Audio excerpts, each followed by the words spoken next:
Bismillahirrahmanirrahim. Assalamualaikum warahmatullahi wabarakatuh.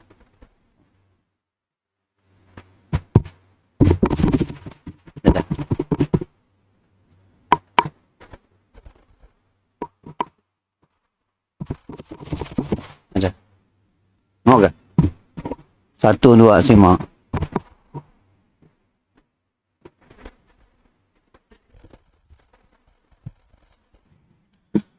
Alhamdulillahi Rabbil Alamin.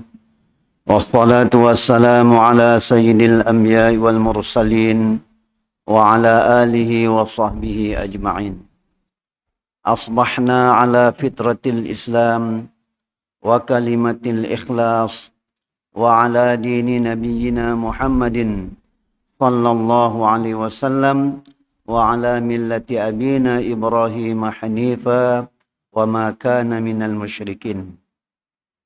Alhamdulillah, kita mengucap syukur pada Allah Subhanahu wa taala dengan izinnya dapat kita sama-sama menunaikan kewajiban yang telah difardukan kepada kita dan seterusnya sama-sama berada dalam majlis ilmu, mudah-mudahan bermanfaat kepada kita. Jadi minggu lepas kita telah membincangkan tajuk pengenalan tentang syaitan dan iblis, ya. Seperti yang telah dijelaskan, pertama kita perlu fahami bahawa iblis dan syaitan adalah musuh kita yang utama. Yang Allah sebut dalam Quran, innahu lakum aduwwum mubin. Syaitan itu adalah musuh kamu yang nyata. Ya. Yang kedua, iblis adalah dari kalangan bangsa jin. Di mana jin itu dicipta terlebih dahulu daripada manusia, jauh lebih dahulu daripada penciptaan Adam alaihissalam. Dan dia dicipta daripada api. Yang ketiga, iblis dan jin kita sih dapat nanggarnya. Ya. Ini satu makhluk yang mempunyai alam yang tersendiri yang kita sih dapat nanggar adanya orang. Dalam rupa bentuk asalnya. Kita sih tahu macam ni rupa bentuk asalnya. Ya.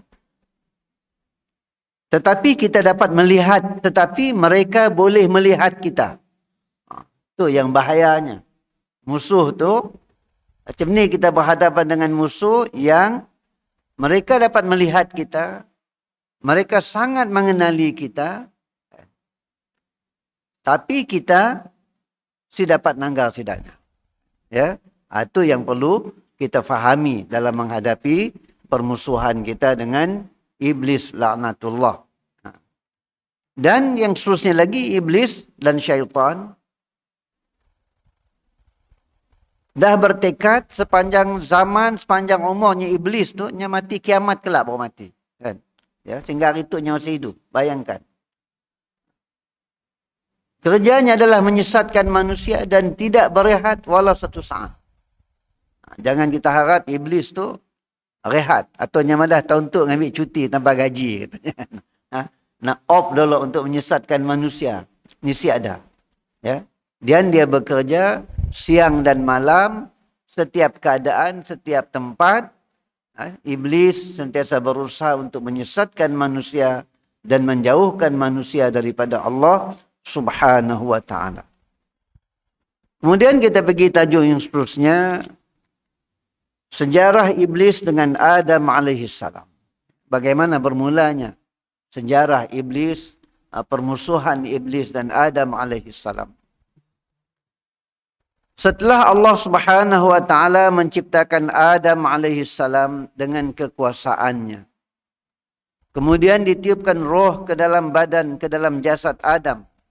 Serta dimuliakan dengan memerintahkan sekalian malaikat dan iblis untuk tunduk sujud kepada Adam alaihissalam sebagai tanda penghormatan terhadapnya, bukan sujud untuk beribadah. Jadi bila mana Allah Subhanahu wa taala memaklumkan kepada malaikat, inni ja'ilun fil ardi khalifah. Aku nak jadikan di muka bumi ada khalifah. Ya. Yakni yang mentadbir, yang mengurus alam tu. Yang jadi penghuni kepada dunia, bumi, muka bumi itu. Ya. Maka Allah memerintahkan malaikat untuk ambil tanah. Kan? Ya. Ya, kita lihat dalam bab kitab tafsir berkaitan dengan penciptaan Adam alaihissalam. Jadi setelah Adam tu dicipta, ini ada proses. Tanah diambil dan sehingga tanah macam kita tanah air bertakung lah kan. Sehingga macam berbau. Kemudian diciptakan Adam. Bila Adam dah diciptakan, kemudian Allah meniupkan roh ke dalam jasad Adam. Maka berfungsilah Adam dengan roh dan jasad. Ya, jadi manusia. Bila mana Adam diciptakan sesuai dengan kedudukannya sebagai khalifah, ya, maka Allah memerintahkan malaikat dan termasuk bersama dengan malaikat ketika itu ialah iblis. Iblis tu kan dah diangkat, asalnya dia diam di bumi itu juga.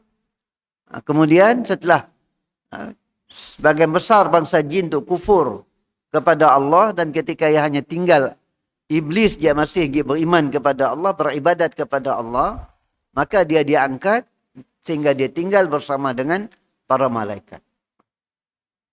Maka Allah Subhanahu wa taala memerintahkan malaikat, termasuk iblis yang bersama dengan malaikat, untuk sujud kepada Adam. Jadi sujud di sini adalah sujud penghormatan. Ya, sujud. Dan yang memerintahkan untuk sujud kepada Adam adalah Allah. Maka tidak masalah. Kan? Tapi kita kini tu kita nak sujud, ya, sujud dengan guru kah, sujud dengan manusia makhluk, asyik boleh. Karena ala yasjudu lillah, kata burung hudhud kan.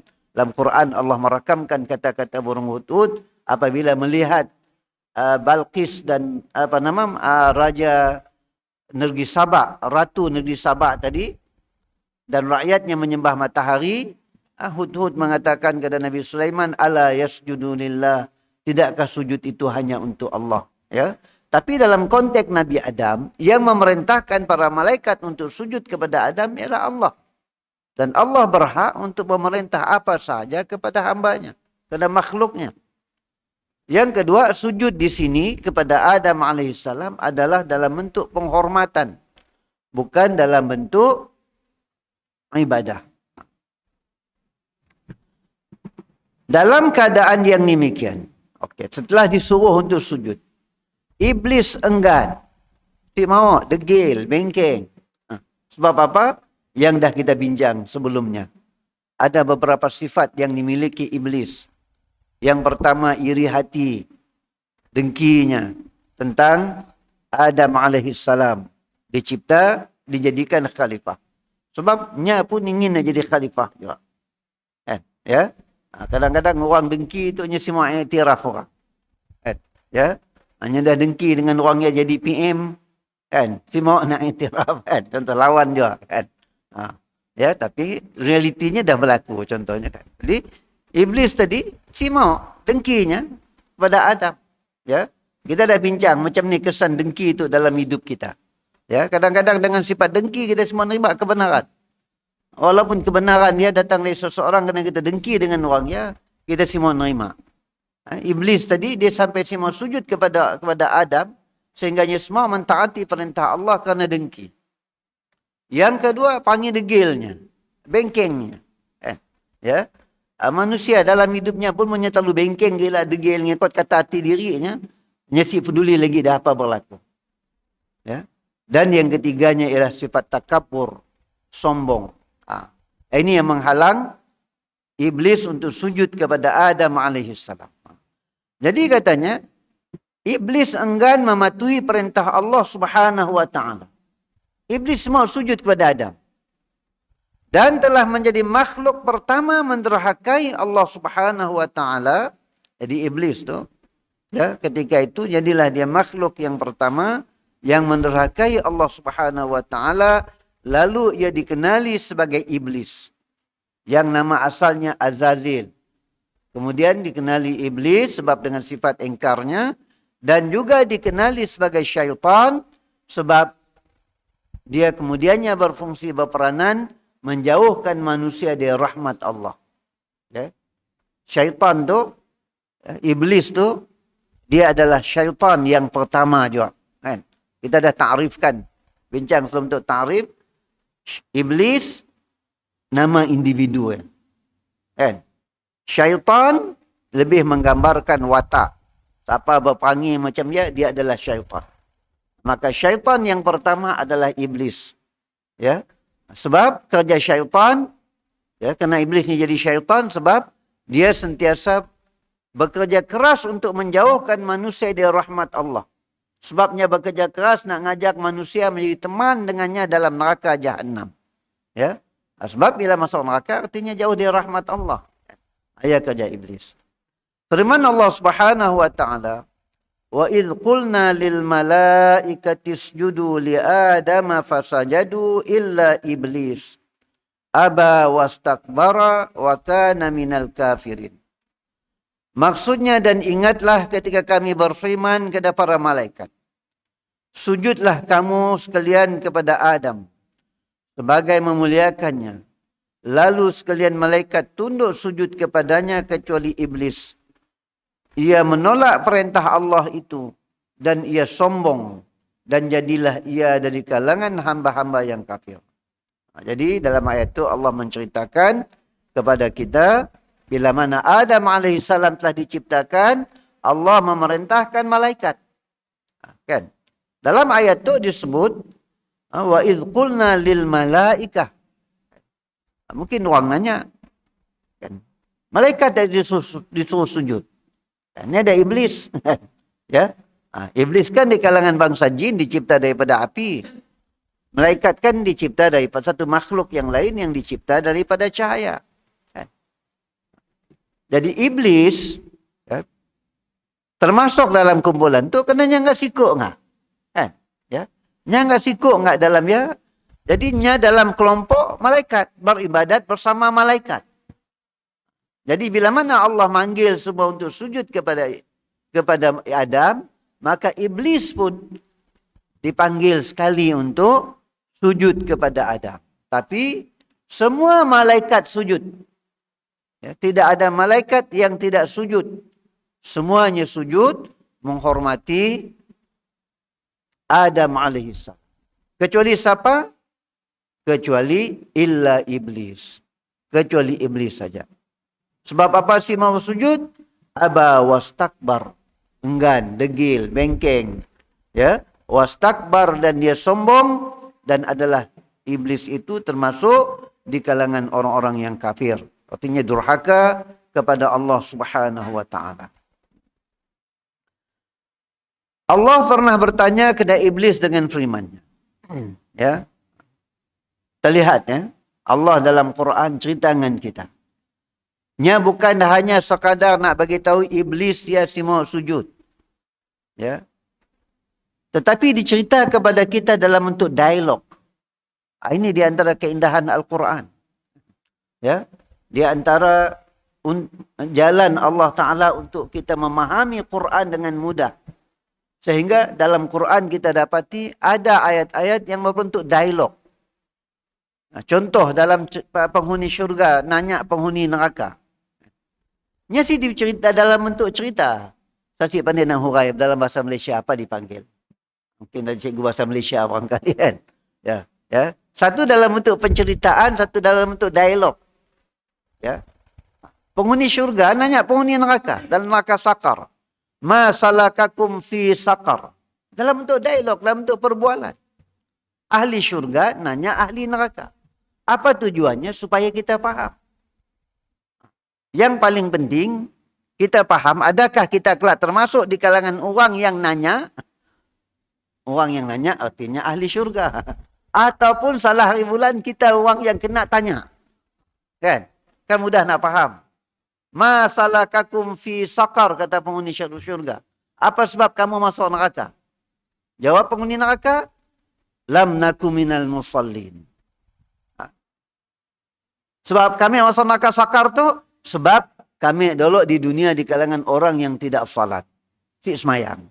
Si meyang kami di dunia dulu. Jadi, dalam tu dialog. Begitu juga bila mana iblis semua sujud kepada Adam AS. Allah sih cerita bahawa iblis mau sujud sebab dia sekadar dia sombong, degil dan takabur. Tetapi Allah cerita dalam bentuk dialog kepada kita. Allah nanya, kan? Ya iblis, ma mana'aka an tasjuda lima khalaqtu biyadai. Astakbarta am kunta minal alin. Tuhan nanya iblis dalam bentuk dialog. Ya. Wahai iblis, kata Allah. Kan?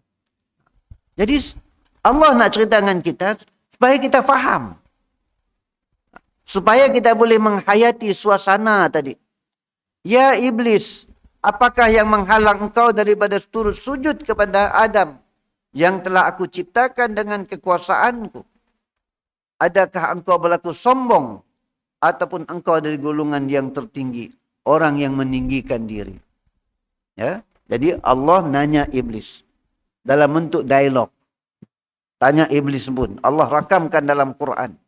Wahai iblis, apa yang menghalang mana'aka, apa yang menghalang engkau antas juda untuk sujud lima khalaqtu bidai, kepada yang aku ciptakan dengan tanganku, dengan kekuasaanku. Siapa? Adam alaihissalam. Waktu aku suruh kau sujud, kena kau semua sujud. Ya. Sedangkan Adam, ya aku pun yang menciptakannya. Bukan aku nyuruh Jibril kan, malaikat lain sih. Dan yang memerintahkan sujud itu aku. Adakah engkau termasuk di kalangan orang yang sombong? Adakah karena kesombonganmu? Atau di kalangan engkau adalah orang yang meninggikan diri? Apa jawab iblis? Iblis jawab lagi. Berlaku dialog antara iblis dengan Allah subhanahu wa ta'ala. Ya saya kata, hebatnya iblis tu. Dialog langsung dengan Allah Ta'ala. Dalam keadaan ia punya kufur kepada Allah. Bayangkan kita. Ya, dahsyatnya kekufuran iblis. Apa jawab iblis? Allah ceritakan kita. Jawapan ini adalah daripada lisan iblis sendiri. Allah ceritakan kita balik dalam Quran. Ana khairum minhu. Aku lebih baik daripadanya. Artinya aku tu, kedudukan aku, penciptaan aku, ya, derajat aku lebih tinggi daripada Adam. Kan? Ni aku mau sujud. Kan? Khalaqtani min nar. Aku dicipta dari api. Ya. Wa khalaqtahu min tin. Dan engkau ciptakan dia daripada tanah. Bayangkan kita. Dari awal lagi dah iblis memperlecehkan kita. Iblis nanggap Adam ya dengan sebelah mata aja. Kau daripada tanah. Aku daripada api. Yalah bahasanya. Allah nak cerita dengan kita nak mudahnya. Bahasa kita faham macam ni kesombongan iblis tu. Ya, di satu tempat yang tinggi. Kan? Di hadapan yang maha tinggi. Siapa? Allah subhanahu wa ta'ala. Tempat yang tinggi syurga. Kan? Ya. Yang maha tinggi di hadapan Allah Ta'ala. Nya boleh madah ana khairum minhu, aku lebih baik daripadanya. Ini sifat takabur. Sombong. Ya. Khalaqtani min nar. Aku dicipta daripada api. Yang lebih hebat. Wa khalaqtahu min tin. Sedangkan Adam diciptakan daripada tanah. Ini Allah nak menjelaskan kepada kita bagaimana kesombongan iblis ya tadi. Sehingga diceritakan dalam bentuk dialog, dalam ungkapan daripada iblis yang pun. Ya, ya kita kena faham. Kan? Jadi manusia itu kadang-kadang boleh jadi sombong dengan sebab dia merasakan dirinya ada kelebihan daripada orang lain. Sebab ialah dalam hadis yang lain Allah menyebut kan. Apa nama? Al-kibriya ridai kata Allah. Hadis qudsi kan. Takabur itu adalah pakaianku kata Allah. Artinya Allah sahaja yang berhak untuk memiliki sifat takabur. Sebab itu salah satu nama Allah Al-Mutakabbir. Dalam Asma'ul Husna. Lalu baca Al-Mutakabbir. Yang maha sombong, yang maha angkuh. Sebab, dan Allah memang layak untuk bersifat dengan sifat itu. Sebab seluruh alam itu miliknya. Seluruh kekuasaan itu di tangannya. Kan? Ya. Jadi, Allah memberi amaran, tidak seseorang yang ada dalam dirinya sebesar zarah sifat sombong, dia akan masuk syurga. Artinya tidak akan masuk syurga seseorang yang ada dalam dirinya walau sebesar zarah sifat sombong. Apa dia? Jangan. Bila kita ada rasa lebih sikit dari orang lain, rasa bagus sikit dari orang lain, kita hendaklah istighfar kepada Allah Subhanahu wa taala. Dan kalau kita terasa kita ada punya nikmat yang lebih diberi Allah kepada kita daripada orang lain, hendaklah segera merasa syukur di atas nikmat tersebut, ya. Okey. Ya iblis. Jadi Allah cerita sebab apa? Sebab dia sombong dan takabur. Sebab dia merasakan dirinya lebih baik daripada Adam alaihissalam. Pada pandangan iblis, api itu lebih mulia daripada tanah. Ini berarti iblis itu lebih mulia daripada Adam alaihissalam. Maka dengan sebab itu ia tidak sanggup untuk tunduk sujud kepada Adam alaihissalam. Jadi iblis untuk merasakan dicipta daripada api yang lebih bagus daripada tanah. Padahal sama-sama aja makhluk Allah Ta'ala kan. Yang mencipta api pun Allah, yang mencipta tanah pun Allah. Ya. Jadi si tahulah apa sebab iblis merasa dirinya lebih mulia. Kan? Tanah api lebih bagus daripada tanah. Sedangkan sama-sama mempunyai kelemahan. Kan? Api pun ditimbus dengan tanah boleh padam juga bukan? Ya. Okey. Tapi api pun madah, tanah pun meningkah atas api jadi tanah masak kan. Ya. Tapi tanah masak kan bagus untuk berkebun. Subur. Ya. Okey. Jawapan iblis itu tidak diterima oleh Allah Subhanahu wa taala. Kerana alasannya adalah tidak benar dan pemikirannya juga tidak betul. Kerana ia lahir dari perasaan sombong dan hasad dengki. Saya dah sebut. Kan? Ya.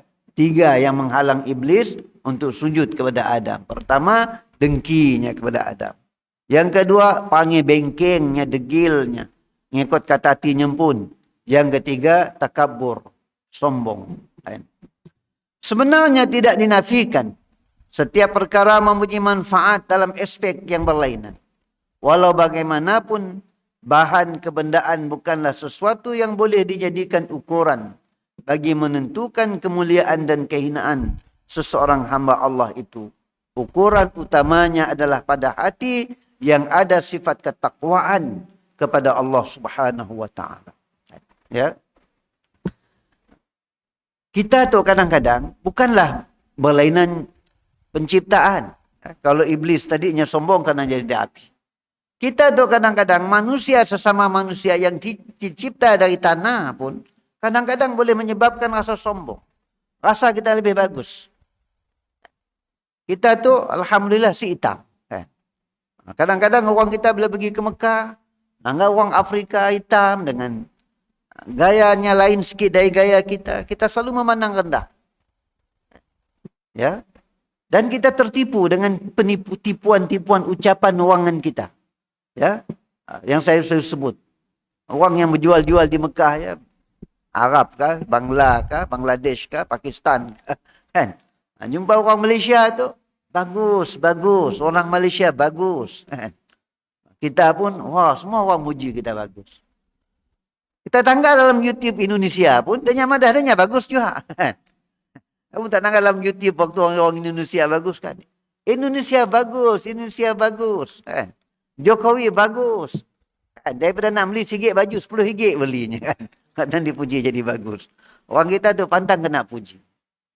Kita selalu merasa diri kita bagus. Kita mandang remeh orang lain. Kadang-kadang kita tahu barangkali seorang tua yang kita lihat daif, yang kelihatan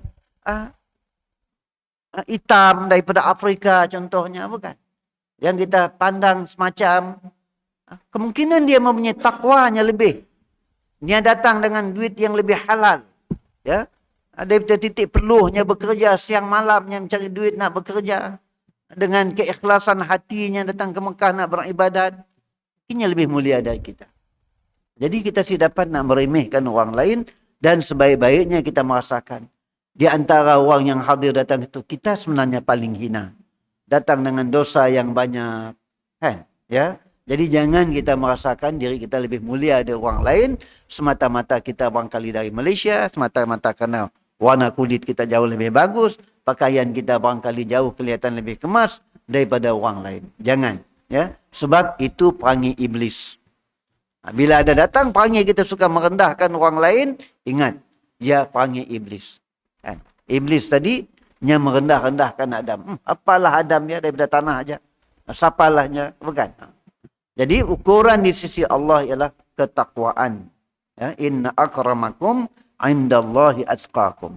Orang yang paling mulia di sisi Allah di kalangan kamu yang paling bertakwa. Kan? Sekira apa keturunan kita? Kan? Alhamdulillah ada orang yang mendapat keturunan yang baik. Ya, ada orang cek-cek keturunannya, keturunan lanun paduhan. Kan? Apa salahnya lanun nenek datuknya bukannya? Kan? Tapi paling kurang keturunan lanun pun ada je perangai beraninya kan. Ya. Cek kali ni datuk atas nun. Zaman-zaman dulu tuai rumah panjang motong palak orang sampai 100 orang contohnya kan. Jangan nak tentu kan. Sikit sebanyak purih ada juga. Tapi maksudnya kemuliaan adalah takwanya kepada Allah.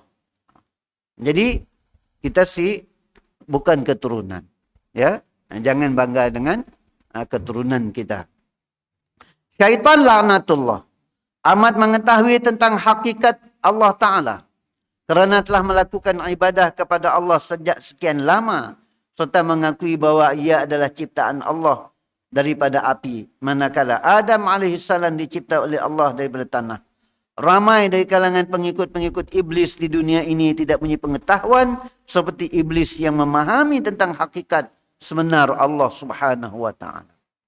Iblis tu, ya, seperti yang saya jelaskan, nya kenal dengan Allah Ta'ala jauh daripada kita kenal dengan Allah. Kan? Nya pun ma'rifatullah, kan? Jauh lebih kenal. Ya. Bahkan iblis mengiktiraf diri ini dicipta oleh Allah. Dicipta oleh Allah daripada api. Kan? Iblis mengiktiraf, ya. Khalaqtani min nar, kata iblis. Engkau cipta aku daripada api. Artinya iblis iktiraf. Tapi kata pengarang buku tu, berbeza dengan pengikut iblis dalam dunia tu, manusia tu yang tidak kenal dengan Allah Subhanahu wa Ta'ala. Iblis yang amat mengetahui tentang hakikat Allah Subhanahu wa Ta'ala sebagai Tuhan semesta alam yang telah menciptanya dan makhluk-makhluk yang lain, mereka tetap juga sanggup untuk menderhakai Allah Subhanahu wa Ta'ala. Bayangkan kita. Dalam keadaan ma'rifatullahnya begitu mendalam terhadap Allah. Nya kenal dengan Allah sekenal-kenalnya iblis tu. Kan? Tapi dengan 3 sifat tadi, dia jadi kufur kepada Allah Subhanahu wa Ta'ala. Ya. Tidak menjadi satu keheranan sekiranya terdapat di kalangan manusia dan jin yang tidak mengetahui hakikat Allah Subhanahu wa Ta'ala yang sebenarnya dan hakikat dirinya selaku ciptaan Allah, maka sudah tentulah mereka dengan lebih mudah untuk mendurhakai Allah Subhanahu wa Ta'ala. Jadi katanya, kalaulah iblis yang begitu kenal kepada Allah, begitu derhaka kepada Allah, maka bukanlah suatu yang pelik kalau di kalangan makhluk tu, kalangan manusia dan jin yang durhaka kepada Allah, sedangkan mereka tidak kenal Allah Subhanahu wa Ta'ala. Ringkasan, Adam alaihissalam menjadi punca kecelakaan iblis sehingga ia diusir. Ya, sebab apa? Sebab dengkinya kepada Adam, sombongnya kepada Adam alaihissalam. Kemudian ia dimasukkan pula ke dalam neraka, dalam keadaan dikekalkan selama-lamanya di dalam neraka. Iblis tu yang dah duduk kedudukan yang tinggi dalam syurga bersama para malaikat, dengan sebab kedurhakaannya kepada Allah, tidak mau sujud kepada Adam alaihissalam, maka dia dihalau dari syurga. Nya pun diturunkan ke bumi itu juga. Ya, kita kena ingat, iblis tu hidup di bumi. Nya bukan hidup di langit. Nya hidup di atas muka bumi itu. Tapi Rahani 4 diamnya, Rahani rumahnya tak si tahu. Kan? Cari dalam Google si jumpa. Kan? Ya? Nak berjarah raya rumah iblis saya dah. Cerita Rahani rumahnya. Kan? Okey. Jadi di sebalik dan dia dijanjikan oleh Allah untuk dimasukkan dalam neraka, kekal di dalamnya. Tangga kita. Artinya orang yang dah tahu dirinya confirm masuk neraka siapa? Iblis. Dan dia tahu dirinya dah confirm masuk neraka. Sebab biarlahnya semua masuk neraka seorang-seorang. Ini best. Kaum-kaum seorang-seorang. Tapi hanya bekerja keras untuk mengajak manusia itu untuk menemani dalam neraka. Di sebalik pengusiran iblis dari syurga telah menyebabkan iblis dan kuncu-kuncunya telah menggoda manusia untuk melakukan maksiat, menjadi munafik dan kufur. Ia adalah satu kecelakaan kepada manusia di dunia ini yang mengikut telunjuk iblis, dan di akhirat nanti mereka akan dimasukkan ke dalam neraka bersama-sama dengan iblis. Jadi ajak untuk pagi tu, kan, sambung lagi. Kan, nampak kitab tu kecil tapi cerita berapa lamanya nak habis. Kita seperti yang saya jelaskan, ya, iblis tu kita selalu nyebut tentang iblis. Kita selalu minta berdoa kepada Allah, a'udzubillahi minasyaitonirrajim, tapi kadang-kadang kita cerita hakikat iblis, hakikat jin, sehingga kita mudah terpedaya dengan tipu daya iblis dan syaitan. Jadi melalui kitab tu insya-Allah, buku tu kita coba sikit sebanyak memahami supaya dengannya kita dapat berusaha untuk menjauhkan diri dari tipu daya syaitan dan iblis, di samping kita memohon pertolongan Allah Subhanahu wa taala. Diajak untuk pagi itu mudah-mudahan bermanfaat kepada kita. Wassallallahu ala Muhammad wa ala alihi wa sahbihi ajma'in. Assalamualaikum warahmatullahi wabarakatuh.